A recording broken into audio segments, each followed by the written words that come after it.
Hello everyone, today you have joined the DT Creative Elk YouTube channel. How to fix Windows Media Player issues or problems. If you find this guide useful for them, please consider subscribing and liking. The video can be super annoying when a Windows Media Player isn't working, so let's try and fix this.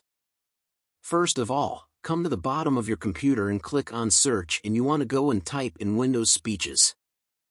Just like so. Now you should go and see this option here, turn Windows features on or off.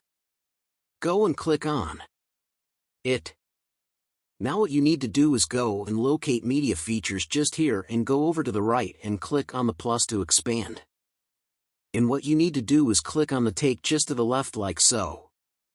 So what we're going to do is essentially go and turn it off and uninstall it.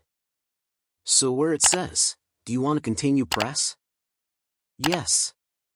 And then what you can do is go and click on OK. It's now going to go and start the process like so. Now what you should do is just go and restart your computer so you can click on the Windows icon at the bottom.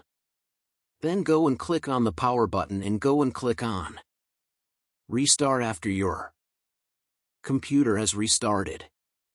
Come to the bottom again and click on the search and type in Windows features again like so and click on that. Now what you need to do is find media features. Go to the left and click on the plus and then go and click on the tick to the left like so. Now go and click OK, and this should go and reinstall it. So just go and wait, and now it says Windows completed the requested changes.